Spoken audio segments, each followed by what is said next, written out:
ficando intercortado a sua Peraí, transmissão. peraí, Umas horas com.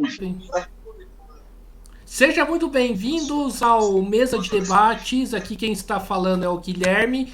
E vamos que vamos, pessoal, continuar aqui com a nossa programação da semana, trazendo aqui vários debates e conversando aqui, né, sobre um tema bastante importante que é em relação, né, às perseguições que o governo Tarcísio de Freitas vem fazendo aí com os lutadores, né, principalmente aí os lutadores aí do metrô, né, que foram demitidos por conta aí de uma da paralisação do dia 3 de outubro, né? Vamos conversar aí com alguns deles durante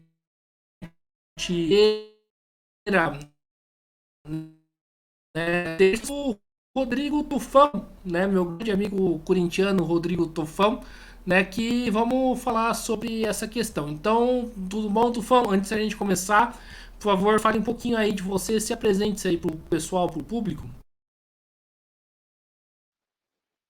Olá, Gui, tudo bom? Boa tarde aí, boa noite. Não sei que hora que o pessoal vai assistir.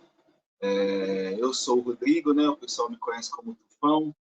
Sou militante do MRT já há quase, quase um pouquinho mais de 20 anos. Já participei do movimento estudantil. Na época, o Gui estudava lá junto com a gente. Trabalhei já em alguns lugares e nos últimos 12 anos estava trabalhando no metrô. Era diretor do sindicato desde 2017, que eu sou diretor do sindicato. Já era a segunda diretoria que eu participava, né? A gente tem um mandato de 3 anos na diretoria. 2017 não, desculpa, desde 2019. A gente vai ficando velho, a gente vai confundindo as datas. Desde 2019 que eu era diretor do sindicato, e agora nesse ano aí com o nosso enfrentamento aí com a extrema-direita privatista, veio esse ataque brutal aí contra os metroviários e contra toda a classe trabalhadora, né? Porque quer não, é um jeito de impor o medo e de impor que a patronal consiga fazer todos os seus planos de precarização do trabalho, aumento da taxa de lucro, às custas dos suores dos trabalhadores, e eles não querem que tenha muita resistência, né? Então, quando esse ano aí os metroviários se colocaram na linha de frente na luta contra a privatização, já desde o começo do ano, protagonizando uma greve em março, onde o metrô nos devia alguns abonos salariais que ficaram suspensos na pandemia, e a gente foi para a greve e conseguiu reverter esse processo, e depois organizando, né, a greve unificada com outras categorias que estão sendo brutalmente atacadas, né, como a CPTM e a Sabesp, no dia 3 de outubro.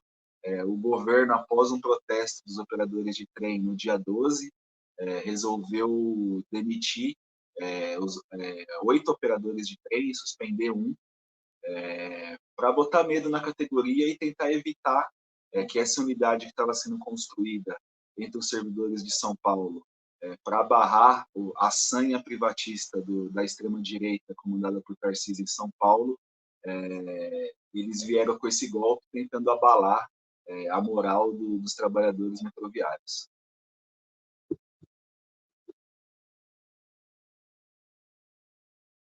Então, já pra gente começar aqui, Tufão, é, é, o que está sendo feito aí então para reverter essa questão aí das demissões, né? Pelo sindicato aí, e também pelo movimento Nossa Classe Metrô. Exatamente, né? Dentro do metrô, a corrente sindical que a gente faz parte, né, o MRT, é o Nossa Classe, né? A gente é uma ala minoritária dentro da diretoria do sindicato, que é composta pelos companheiros do PSTU e algumas correntes do PSOL. E a gente, assim que ficou sabendo das demissões na terça-feira passada, não, na terça-feira, terça-feira retrasada, no dia 24 de outubro, a gente foi para as bases conversar com os trabalhadores, tinha muita indignação, né? alguns trabalhadores já queriam, inclusive, parar o metrô naquele dia mesmo, mas a gente achou melhor organizar, né, fazer algo mais amplo com a categoria, sabendo que a gente tinha um indicativo para o dia 28 desse mês de fazer uma greve unificada com outros servidores de São Paulo, mas entendendo também que a gente precisava dar uma resposta, né? Então, na Assembleia do dia 26, a gente defendeu uma greve já a partir do dia 31, né, que foi terça-feira dessa semana. A burocracia sindical, né, representada pela CTB, tem mais peso na nossa categoria, foi contra, né, essa política, dando uma dividida um pouco na nossa base dos trabalhadores, colocando algumas dúvidas, mesmo porque a gente já tinha feito uma greve no dia 3 de outubro, e alguns trabalhadores poderiam achar muito fazer uma outra greve no mesmo mês, mesmo porque pode ter o desconto do dia, enfim, pesa no bolso, e a questão política também, o medo, né, depois de uma demissão arbitrária e sumária, como foi a nossa, por uma parcela não muito grande de diferença de votos, na Assembleia acabou se deliberando por não fazer a greve no dia 30, mas por uma maioria esmagadora, mais de 80% da Assembleia, que teve mais de 2.600 votantes, né, que a gente faz assembleias online, se aprovou seguir na campanha junto com outras categorias contra a privatização e essas demissões arbitrárias, né? Então, partindo disso, a gente teve reunião está tendo ainda, vai ter mais reuniões, mas teve uma primeira reunião com os outros sindicatos de servidores de São Paulo, da CPTM, da Sabesp, Fundação Casa, os professores também estaduais da POS, e nessa reunião se indicou uma greve unificada no dia 28 desse mês, né? Que é o que a gente está construindo agora, tanto para colocar à luz esse processo absurdo de privatização e o projeto do governador Tarcísio de privatizar a Sabesp, que já está tramitando na Assembleia Legislativa de São Paulo, e pode ser que já aprovem esse mês, né? Aí no final do ano, quando todos estão voltados aí para as festas de fim de ano, é quando os políticos gostam de fazer as sacanagens com a população. Então, a gente não vê outra alternativa de enfrentar esse processo e colocar à luz as demissões arbitrárias de quem resiste a esse processo nessa greve do dia 28. Né? Também está sendo construído o plebiscito, né, contra a privatização, já há algum tempo, alguns meses, que está sendo aí nas estações, nos bairros, nas fábricas, em diversos locais, que serve bastante como diálogo com a população. Então, ele cumpre um papel político importante de debater os malefícios da privatização com os milhões de pessoas que usam o transporte público, que estão nos bairros, que estão trabalhando em seus locais de trabalho, nas fábricas. E esse plebiscito é importante para isso e para organizar a greve. O que a gente acha é que a greve do dia 3, né, a gente da nossa classe, ela foi uma greve muito forte, né, com um apoio popular muito relevante. A gente viu que até os setores da imprensa, que costumam se colocar contra a mobilização dos trabalhadores, tiveram dificuldade em achar trabalhadores contra a greve nas suas entrevistas ao vivo nos jornais. A gente viu bastante indignação da população com o governo e entendendo o lado dos metroviários, apoiando os metroviários, e isso foi muito importante. Porém, foi uma greve de 24 horas, que a gente já apontava que não seria o ideal, né? Tipo, a gente está numa guerra contra a privatização e você não vai para uma guerra avisando para o seu inimigo quanto tempo você vai estar no campo de batalha, né? E essa primeira greve foi um acordo mais geral com os sindicatos de ser uma greve de 24 horas. E agora, no dia 28, a gente vai tentar que a gente não coloque esse prazo, né? Que a nossa greve comece e o governo tenha que negociar com a gente, porque no dia 3, como era uma greve de 24 horas, só o governo não quis nem negociar, né? Nem abrir um canal de comunicação, e agora no dia 28 a gente quer negociar. Tanto essas demissões, que não podemos aceitar, estamos fazendo todos os trâmites jurídicos contra esse absurdo, mas também a questão da privatização, porque assim, esse processo na Leste, da privatização da Sabesp, é um completo absurdo, porque ele não vai resolver o problema do saneamento, que no Brasil é um problema estrutural muito forte, né? Muita gente acha que em São Paulo não é, mas em São Paulo também é. A gente tem cerca aí, no Brasil todo, de quase metade da população que não tem acesso a saneamento básico, e os governos, ao invés de ter um investimento público forte nessa área, eles preferem vender demagogia de que privatizando e com empresas que vão usar esse serviço para lucrarem e com muito subsídio público, né? Então não é nem uma desoneração do Estado, isso vai se resolver. E não vai. Né? Ao invés de pagarem os abusivos juros que pagam todo ano de superávit para banqueiros e especuladores, que leva quase metade do PIB nacional, deveria-se ter um plano de obras públicas muito forte, com investimento pesado, para a gente resolver um problema que é básico, um problema que já era para ter sido resolvido na transição da Idade Média para o capitalismo, né? Você ter esgoto na sua casa, né? Você ter uma água encanada, é algo básico que a burguesia brasileira não consegue fornecer para metade dos seus trabalhadores, e vende soluções mágicas, privatizantes, como se uma empresa que tem o objetivo de lucrar ao máximo e aumentar muito a sua taxa de lucro, ela fosse capaz, dentro dessa lógica do lucro, de saciar toda a necessidade de saneamento e de obras que o país precisa. A gente sabe que isso não vai acontecer, que isso é uma falácia que estão vendendo, e a gente precisa discutir isso com a população, porque não é só o aumento da conta de água, isso vai acontecer, né? Se privatizar, vai aumentar, porque as empresas privadas querem o lucro, né?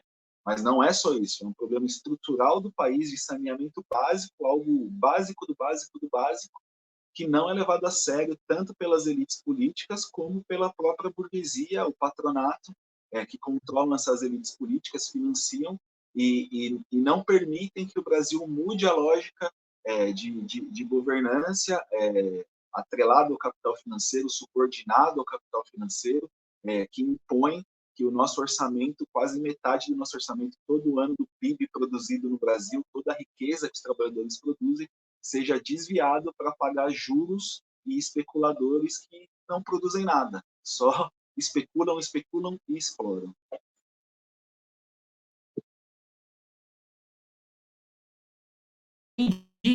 E, Tufão, o governo, ao implementar a sua demissão, né, junto com a direção do metrô, ele fere aí o princípio do direito de greve e também, né, ignora o fato que você é um diretor do sindicato, né? Então, o que é mais complicado ainda é fazer uma demissão aí desse tipo. Gostaria que você falasse um pouco mais desses direitos, né, democráticos que foram afetados, né, com a sua demissão e de mais 7 companheiros.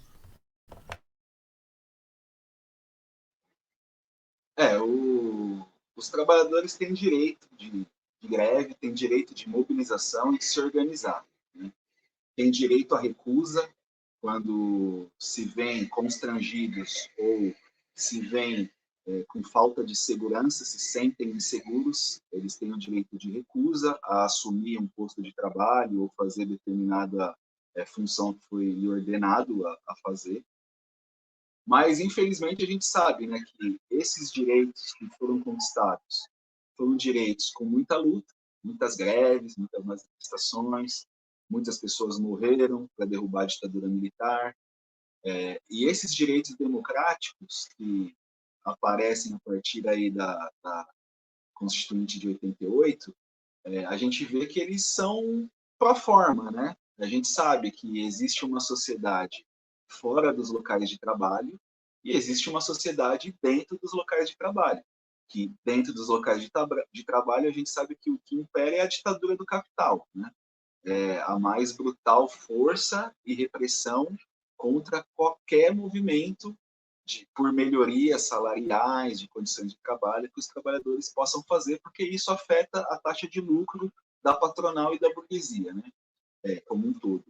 Do imperialismo, enfim, interesses estrangeiros. A gente sabe que o capital investido no Brasil A burguesia nacional não tem nem o controle dele total, né? A maior parte é estrangeiro, então é uma burguesia bem débil. E a gente sabe que dentro dos locais de trabalho não se respeita muito, não tem muita democracia. Tem a imposição do patrão, do chefe, e o que ele mandar você tem que fazer, sujeito a ser demitido, que é o que é como se matasse a pessoa, né? Numa guerra, né? Então assim, ou você faz o que eu quero, independente do absurdo que for, ou você morre, né? E no caso das empresas, ou você faz o que eu quero, ou você é demitido, né? Então, assim, mesmo eu sendo diretor de sindicato, mesmo eu tendo representação na categoria, a gente não ter feito nada de legal, não ter nenhuma decisão da justiça que condene a gente, mesmo assim, o metrô, visto a moral que estava a categoria, e principalmente o quanto os metroviários são o carro-chefe dessas greves que estão acontecendo contra as privatizações, o governo e a direção do metrô quiseram dar um golpe de machado na cabeça dos metroviários para tentar desmoralizar a categoria e fazer o seu projeto estratégico de privatizar todo o metrô e entregar todas as linhas para os bilionários, porque é isso que eles estão fazendo. Se você vê aí a última lista dos novos bilionários do Brasil, você vai ver 3 executivos da CCR, que é a empresa, né, CCR Via Mobilidade, é a empresa que, curiosamente, ganha todos os leilões de estradas, de rodovias, estradas, ferrovias, metrô, né? É a Via Mobilidade que administra a linha 5, a CCR que administra a linha 4, é a Via Mobilidade que administra de forma péssima as linhas 8 e 9 da CPTM, e os usuários que ali necessitam andar sabem do que eu estou falando, são centenas de milhares, milhões de pessoas que passam ali todo dia e vem o número de falhas, descarrilhamentos, interrupções na via, o quanto essas pessoas estão sofrendo com esse processo de privatização, porque a empresa privada não investe em manutenção, né? Infelizmente, eles deixam o mínimo de funcionário possível para fazer as manutenções devidas de via, de trem, elétricas, com salários reduzidos, com jornadas de trabalho longas, e isso faz com que, quando o sistema começa a rodar, você vê, a CPTM administrou a linha 8 e 9 por 40 anos, mais de 40 anos. Você vai ver descarrilhamento? Muito raro. Muito raro você ver um descarrilhamento, porque tem manutenção de via todas as noites, né? Tem um quadro de funcionários especializados para fazer isso, né? Agora você tem aí a linha 8 e 9, eles estão há 2 anos, já descarrilhou aqui, pegando aqui de cabeça umas 4, 5 vezes trem, né? Fora as outras falhas. No dia da nossa greve, o Tarcísio foi com a boca cheia, aquela boca demagógica dele, dizer que as linhas privadas estavam funcionando. E depois, algumas horas depois, quebrou uma catenária da, da, da linha 8 lá, parou tudo, porque eles não fazem a manutenção, o objetivo deles é lucrar ao máximo, sugar ao máximo, e eles, de forma assim incrível, eles começaram a falar que era uma sabotagem, né? Como se, por ter a greve dos metroviários e da CPTM, os trabalhadores do metrô e do trem público foram lá e sabotaram, enfim, eles tentam vender mentiras, tá muito na época da fake news, né? Se fala muito do bolsonarismo, e a gente está num governo de extrema-direita bolsonarista em São Paulo, né? Muitos acharam que a derrota do Bolsonaro eleitoral poderia acabar com essa extrema-direita golpista, privatista e asquerosa, mas pelo contrário, né? Eles estão em vários estados atacando os trabalhadores, podem ter tomado um golpe no dia 8, que tentaram dar um golpe que não foi bem sucedido, então eles estão na defensiva ainda desde o dia 8 de janeiro, né? Depois aquelas manifestações e todas as articulações que vieram à tona, golpistas dos setores bolsonaristas, mas a gente sabe que a gente está enfrentando isso, né? Então, esse governo de extrema-direita, ele usou um protesto que os operadores fizeram no dia 12 contra advertências que foram aplicadas a eles, mais de 80 estavam previstas advertências, porque os operadores estavam se negando a dar um treinamento meia-boca para supervisores operarem trem no dias de greve. Então, assim, o metrô pega um supervisor que está há 5, 10 anos sem operar um trem, pede para ele entrar na cabine do trem, junto com o operador, e aí ele dá uma volta no trem, né? Ele vai lá na linha azul, ele vai de Jabaquara a Tucuruvi, depois volta de Tucuruvi a Jabaquara, e o metrô fala que isso é um treinamento. E aí, no dia de greve, esse supervisor vai operar aqueles trechos de estações que o metrô abre, que não servem para nada, que não ajudam em nada a locomoção da população, mas que só servem como efeito político para dizer para os metroviários que estão em greve que as linhas estão abrindo, né? Então, o único objetivo do metrô para esse processo de contingência não é atender a população em dias de greve, mesmo porque se ele quisesse atender a população de dias de greve, ele aceitava o nosso desafio, que sempre faz em toda greve, e abriria a catraca. Então, se ele abre a catraca, nós trabalhamos, enquanto a catraca está aberta, nós negociamos as nossas demandas. Mas o governo não se preocupa com a população. A última coisa que ele está preocupado é com a população. Ele está preocupado, em primeiro lugar, com os seus interesses privados, os bilionários que financiam as suas campanhas eleitorais e que querem privatizar o metrô público e a CPTM. Aí eu fico na dúvida, por que então que as empresas privadas são tão ágeis, tão modernas, tão lucrativas, tão sensacionais? Por que elas querem as linhas prontas? Por que elas querem um metrô público já construído, com dinheiro público pronto? Por que então elas não vão construir linhas privadas, né? Essa é a grande pergunta que eu faço. Não que eu defenda isso como um projeto de país, mas só para pegar a contradição que é. O que mais falta no Brasil e em São Paulo é metrô. Você tem vários bairros, pelo menos, eu nasci em Osasco, sou de Osasco. Desde que eu sou criança, nos anos 80, eu escuto que o metrô vai chegar em Osasco. E não tem metrô em Osasco. Por que as empresas privadas não começam a construir? E não vão lá lucrar com as passagens, chegando o metrô? Mas não, eles querem o quê? Eles querem a boquinha pronta. Eles querem repasses públicos, eles querem linhas prontas para eles só assumirem e lucrar, e lucrar, e lucrar, e lucrar às custas da precarização do transporte e às custas da precarização do trabalho dos ferroviários e dos metroviários que prestam seu serviço nesses locais, porque não tenhamos dúvida, né? Eles querem privatizar e eles vão contratar funcionários com salários mais baixos e com jornadas de trabalho maiores. O trem mesmo que há mais ou menos um ano, o trem da linha 8, que bateu lá em Luz, bateu na plataforma, subiu, e a CPTM, a Via Mobilidade, no caso, né? Não é a CPTM, ela demitiu o maquinista, a gente soube depois, o cara trabalhava 12 horas por dia. O cara teve uma semana de treinamento. Por exemplo, a gente no metrô, a gente tem 3 meses de treinamento. E a gente tem reciclagem todo ano. Todo ano você tem reciclagem. Então, as empresas privadas colocam funcionários que elas não preparam adequadamente, com jornadas de trabalho exaustivas, e isso faz com que o sistema fique menos seguro. Então, a concentração de renda aumente. Né? Aqui no metrô, a gente tem um exemplo claro da terceirização das bilheterias, que aconteceu em 2018, 2019.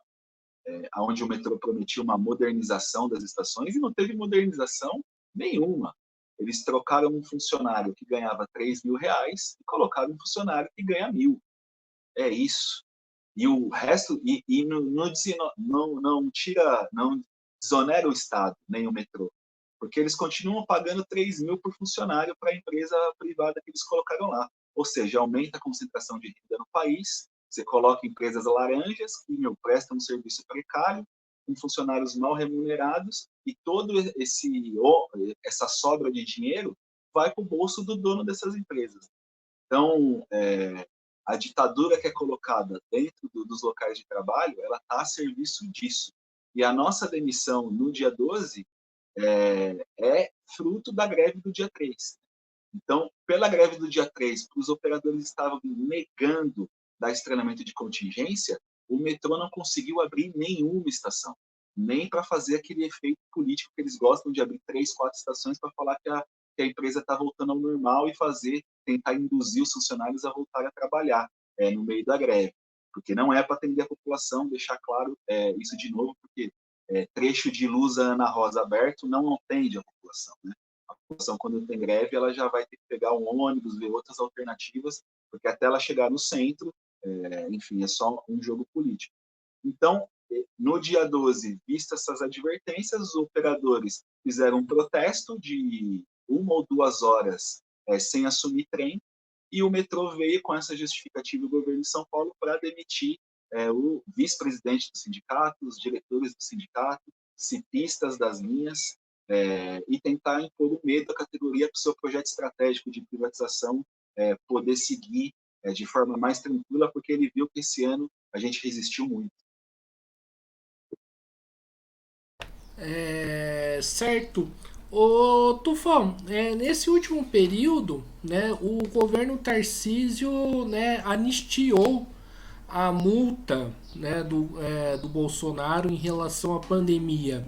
E hoje discute bastante, né, a anistia, né, do pessoal do 8 de janeiro.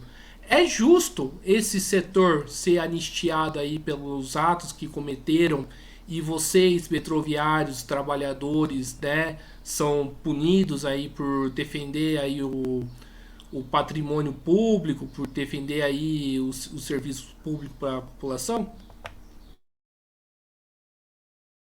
Olha, Gui, buscar justiça com a extrema-direita é muito difícil, né? Esse pessoal eles não se pautam pela liberdade, pela democracia dos trabalhadores, né? Pela condição de vida digna. Eles não se pautam por isso, né? É o capitalismo selvagem, né? Cada, olho por olho, dente por dente, cada um por si. E se você não virou um empresário e virou rico, milionário, você é um incompetente. Então, é mais ou menos isso que essa turma pensa, né? Então, assim, a anistia que é um governo de extrema-direita, a anistia ao Bolsonaro, as multas da máscara, enfim, é mais um capítulo do quanto asqueroso é esse setor que surgiu na política após o golpe de 2016, né? A gente tem que deixar claro, né? Que em 2016 no país romperam com o regime de 88, né? A burguesia, um setor expressivo da burguesia, apoiado pelos canais de comunicação de massa do país, resolveram romper com o regime de 88 e dar um golpe travestido de impeachment. E o Brasil é um país muito, muito, muito sensível, né? Não é um país estável, né? Você é um país com contradições sociais e, como já coloquei em outra resposta, uma burguesia que não controla nem todo o capital que gira no país, ela controla uma menor parte, ela é um sócio menor do capital investido no país, o sócio maior são as potências estrangeiras, né? Estados Unidos, França, Alemanha, a gente pode citar aí algumas que tem a China hoje também, ainda que a discussão se a China é imperialismo ou não ainda está em aberto, mas é um capital que domina e nem a própria burguesia nacional ela tem esse controle.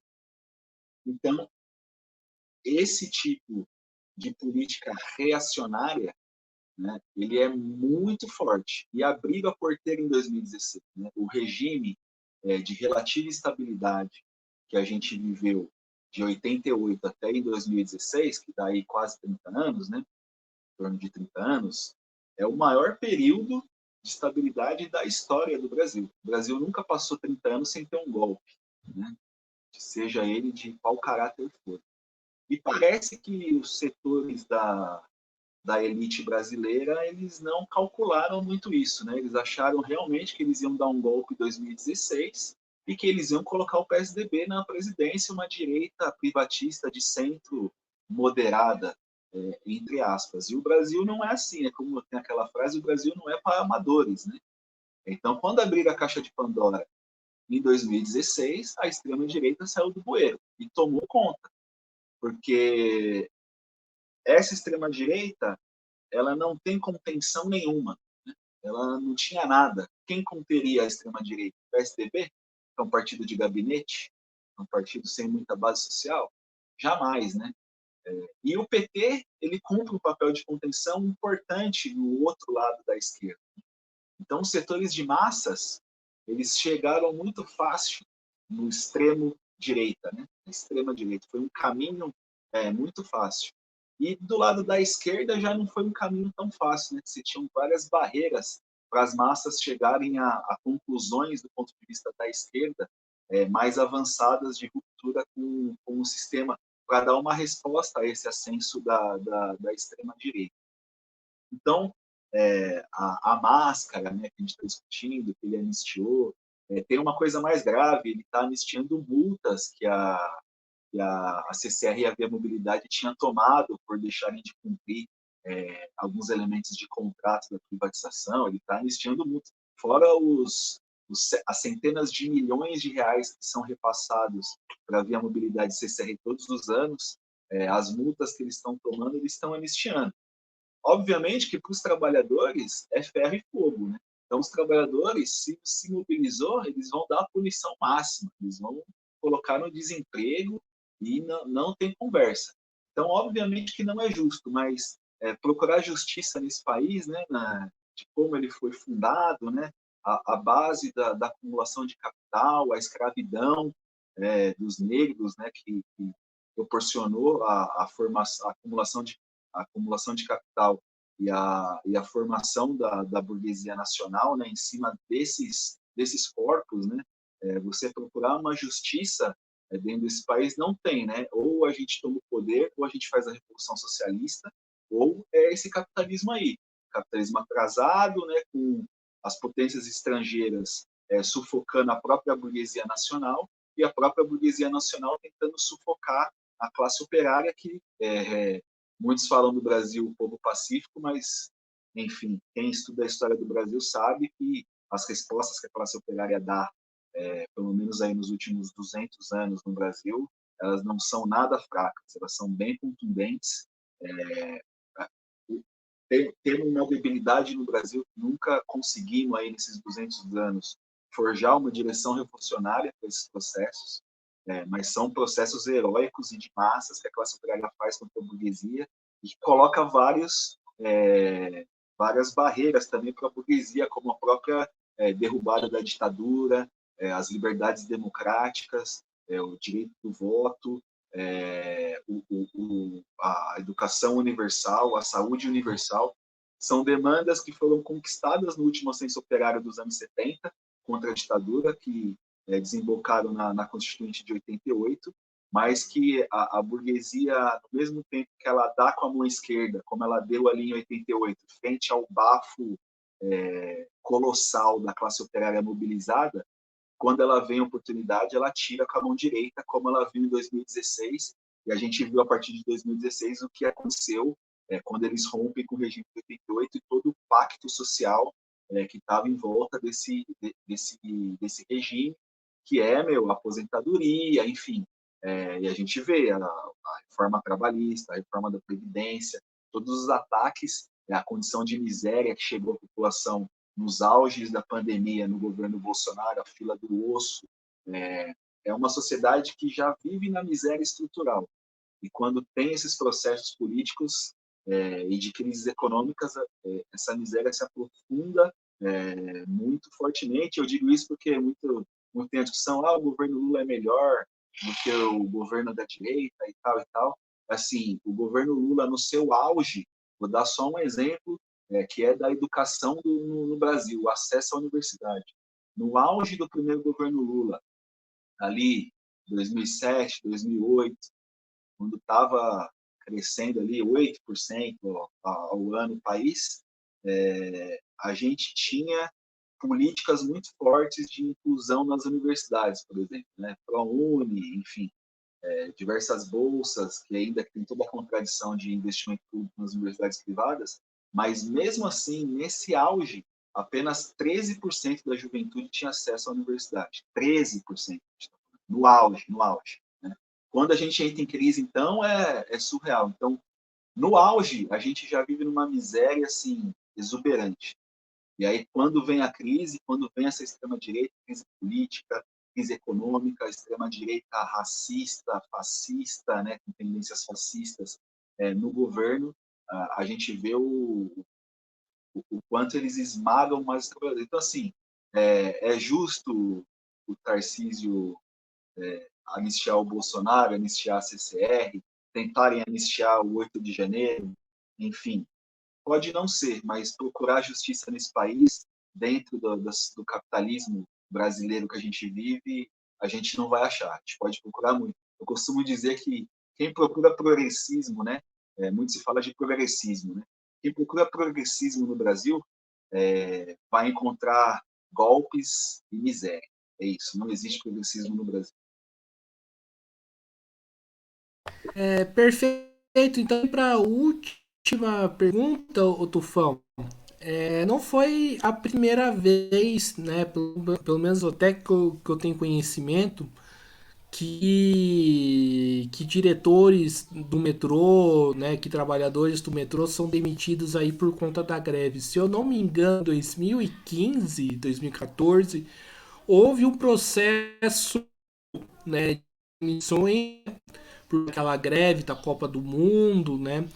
E que na época o governador, né, era o general. O que isso processo significa, né, para você? Qual que é a mensagem que é passada, né? Olha, Gui, teve um processo bem forte de greves em 2014, não só no metrô, no Brasil inteiro, foram índices de greves muito altos, assim, em diversas, centenas, milhares de categorias. E no metrô, como a gente estava na semana da abertura da Copa do Mundo, nessa greve, o metrô demitiu 40 metroviários. Entre eles, diretores dos sindicatos, ciclistas, tem gente que não era ciclista nem diretor, mas assim, demitiu esses 40 e foi uma luta muito grande e esses 40 voltaram. A gente conseguiu reverter o processo pela justiça, eles voltaram, todos que quiseram, né, trabalhar, porque foram 4 anos de luta, né, eles foram readmitidos em 2018 apenas, mas era um processo muito forte, porque não sei se todo mundo se lembra, em 2013 a gente teve um ascenso de manifestações que explodiram por conta do aumento da passagem, que a juventude, aos milhões, saiu para as ruas, né? A intelectualidade petista tenta vender, e o reformismo em geral, né, não só a intelectualidade petista, o reformismo, aqueles que se vestem de vermelho, mas que são o sustentáculo econômico, ideológico, político e teórico do capitalismo brasileiro, que atuam dentro dessas margens e não saem dessas margens, eles tentam vender 2013 como o ovo da serpente, né? Como manifestações de direita articuladas pelo imperialismo, que na verdade é uma falsidade, né? Porque foram manifestações espontâneas que eclodiram de uma contradição social que estava latente, né? Que era perceptível naquele período a insatisfação com o estancamento do país, né? Tipo, a ilusão de que o Brasil dentro do capitalismo poderia se transformar num país de classe média, ela foi muito vendida desde o começo dos anos 2000, né? E quando ela não e ela teve avanços, né? Ela teve passos nesse sentido, né? Mas como tudo no Brasil, nesse capitalismo atrasado, igual a gente procura progressismo e acha golpes e miséria, um passo para trás, um passo para frente e 2 para trás, né? Então, você teve alguns elementos de uma conjuntura econômica no começo dos anos 2000 que permitiram essa utopia reacionária, né, do Brasil dentro do capitalismo virar um país de classe média, ela progredir e ela ganhar materialidade, com setores de massas sendo incluído no consumo, né, enfim, um crescimento econômico relativamente importante, mas isso começou a se chocar com a própria crise internacional de 2008, a crise estrutural do capitalismo, né, que desde a crise cíclica dos anos 70 a gente não via, e foi uma crise pior, né, uma crise estrutural mesmo, não foi cíclica.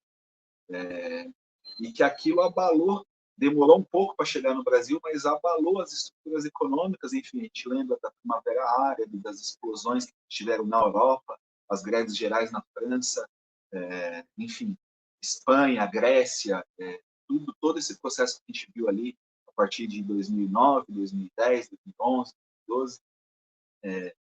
E esse processo, essa insatisfação das massas subjetivamente verem que não ia muito chegar a um país de classe média, aquilo eclodiu num caldo social que explodiu as ruas.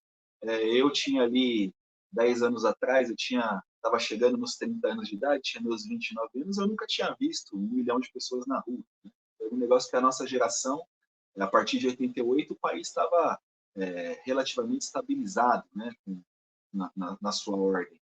Então a gente nunca tinha visto, e foi uma eclosão. E assim, obviamente, né, como eu já disse, o imperialismo, né, os interesses estrangeiros das potências, eles detêm mais capital dentro do Brasil que a própria burguesia nacional, então obviamente que eles intervêm no processo político também, né? Então não vamos achar que em 2013 não teve nenhuma participação estrangeira ou algum estímulo, algo nesse sentido, para inclusive tentar reverter o processo, que foi um ascenso que não eram demandas abstratas, né, como contra a corrupção, aquelas coisas que a direita gosta de colocar para enganar setores médios das massas e mobilizar esses setores. Né? Era uma demanda concreta econômica, que era contra o aumento das passagens, é uma demanda proletária, né? Uma demanda da classe trabalhadora. Né? Então, aquilo provocou um caldo social que eclodiu, porque assim, os trabalhadores, infelizmente, não entraram em cena junto com a juventude, mas porque a burocracia sindical da CUT, da CTB, da Força Sindical, né, essas grandes centrais, elas fizeram questão de separar, né, os movimentos de rua, e a classe trabalhadora não entrou com greves nesse momento. Mas os trabalhadores observaram, né? E os trabalhadores observaram o quê? Que as massas saíram nas ruas e baixou a passagem. E os governos tiveram que se reunir, se virar. Teve que lá que o Haddad dá a mão para o Alckmin, na época eles eram arqui-rivais, né? E anunciar a redução da passagem. E os trabalhadores, quando chegou o segundo semestre de 2013 e o ano de 2014, meu amigo, aonde tinha campanha salarial, era que 10% de aumento. Se não tivesse 10% de aumento, era greve. E se o sindicato fosse contra, passava por cima do sindicato, como foram os garis do Rio de Janeiro. Passaram por cima da prefeitura, do sindicato, fizeram uma greve de muitos dias e, naquela época, conquistaram 42% de aumento. A burguesia teve que dar 42% de aumento para acalmar esse setor. E isso se espalhou pelo Brasil e teve no metrô também. A contradição que você colocou do Geraldo Alckmin, ele era o governador que demitiu os metroviários e é a direita tradicional. E o reformismo, né, aquelas tendências da política que tendem a conservar o capitalismo, mesmo que com um verniz de esquerda, de centro, de moderado, quando entra em crise, eles não têm limites para tentar conter essa crise. Então, a partir de 2018, quando o Bolsonaro ganha as eleições, e as próprias centrais sindicais, principalmente a CUT, não faz nada além de manifestações de rua, né? Porque se falar que eles não fazem nada, eles vão ficar bravos, eles vão falar todas as manifestações que eles fizeram. Mas não faz nada em qual sentido? Não organiza greves, não mobiliza a classe operária, a classe trabalhadora, que eles dirigem milhares de sindicatos pelo país. Para, primeiro, evitar o impeachment, apostaram que iam evitar no parlamento, perder. Depois, a prisão do Lula, apostaram que a burguesia não ia ter coragem de prender o Lula e tornar ele inelegível para as eleições de 2018. E fizeram. E a burguesia fez. O judiciário, o bonapartismo do judiciário, interviu nas eleições, no direito de voto da população. Né? E aí veio 2018, o resultado é a extrema-direita ganhando, com um Alckmin com, sei lá, 50%, 60% de tempo de televisão, tendo lá 4% de votos, né? E o Haddad indo no lugar do Lula e fazendo frente ao Bolsonaro, mas incapaz de derrotar frente àquela onda que estava colocada, que é a própria burguesia de centro e a imprensa de massas de centro estimulou em 2016. E aí, qual a alternativa deles, depois de 2018, com um governo de extrema-direita, com um presidente que é fascista, né? Não o governo dele é fascista, porque ele não conseguiu transformar o regime brasileiro e o seu governo em fascista, mas um presidente que individualmente é um cara fascista. A alternativa desses setores da burguesia nacional é juntar todo mundo. Né? Então, juntaram todo mundo. Aí vamos para a frente ampla que a gente tem hoje, aí junta Alckmin, junta Lula, junta toda a política, inclusive agora, para aprofundar esse processo, eles estão juntando o PP e o Republicanos. Né? O Republicanos, que é o partido do Tarcísio, aqui em São Paulo, está entrando na base aliada do governo, aderindo à frente ampla. Então, assim, o que está acontecendo? Aquela perspectiva que setores de massas tiveram nas eleições de derrotar o bolsonarismo, na verdade, o bolsonarismo está se criando mais forte. Né? E pode, inclusive, mudar de nome. Pode não ser mais bolsonarista. Eles podem prender o Bolsonaro pode morrer amanhã lá com o problema de intestino que ele tem. Que essa extrema-direita golpista, né, ela está muito forte e ela está sob o guarda-chuva da frente ampla, em várias áreas. Né? Então, a perspectiva do Brasil, com esse processo político que está se desenvolvendo, ela não é muito promissora, porque são contradições que estão se acumulando, né?